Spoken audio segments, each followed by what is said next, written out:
What you're about to see is a video of Mr. Roy Fechner, who has been on a disability pension for many years because he has a bad back. What you're watching is home video taken by a viewer so outraged they sent it to us anonymously. Oh, that's a fair lift for a man with a bad back. On the video we see disabled pensioner Roy Fechner pushing his boat in his backyard, bending and lifting. There he goes with the crowbar again.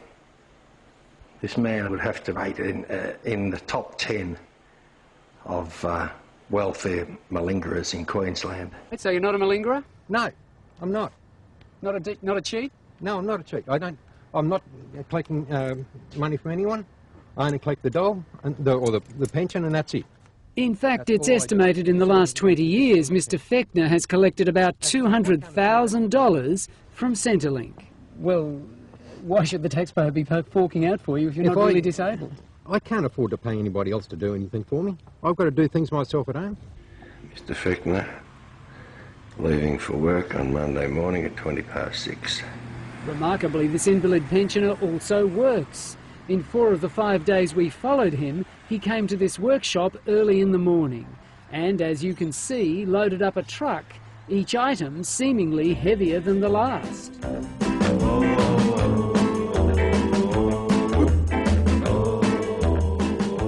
The locals tell us here that you work up to 50 hours a week. That's bull.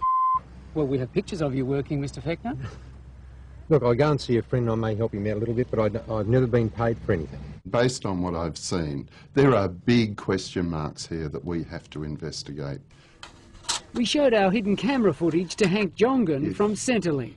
Rocking up at a workplace, you don't do that for nothing, and I'd be very interested to know the basis upon which he is rocking up at those work sites, whether he's receiving payment in kind or whether he's receiving cash. We'll certainly investigate that. I've never been paid for it. Never been paid? No. Yet you're heading there at, what, 6:30 in the morning? You're there all day sometimes. You work hard. Come on.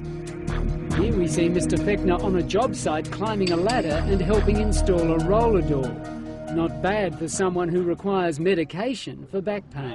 No, he doesn't work for us. He's one of our mates, fishing mate. So he's not in your employ? He's not employed by us now. At the workshop we were also told Mr. Fechner doesn't get paid, but Hank Jongen says the real issue is whether he deserves the pension at all. If he claims to have a back injury, we will thoroughly investigate this. So it's probably 20 years since he struck a legal blow, 20 years on the system. Last year, Centrelink says it got 118,000 tip-offs from the public, which led to 11,000 cheats having their payments cut or reduced. But is the government doing enough to stop it? Centrelink can't be catching all the cheats. If they were, we wouldn't be detecting them now. Warren Mallard runs private detective agency Lionswood in Sydney and says in the course of his work he came across Centrelink cheats all the time. This is the person that says that he can't work and he's incapacitated, and as you can see he just jumped down there and he's running. Doesn't show. Warren says this is just one case he uncovered last year by accident.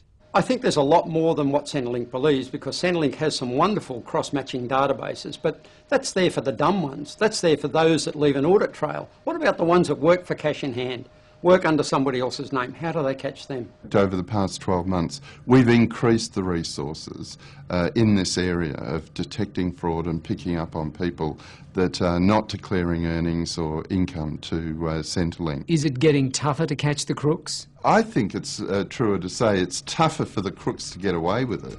Last year, this 70-year-old woman was jailed after using a fake identity to claim more than $100,000.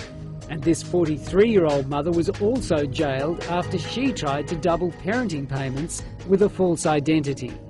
Cases Centrelink detected internally, but the government admits it relies on the public to dob in frauds as much as possible. That's a crowbar that he's holding up above his head with one hand as he bends and twists and manoeuvres around. But as far as I'm concerned, I haven't done anything wrong.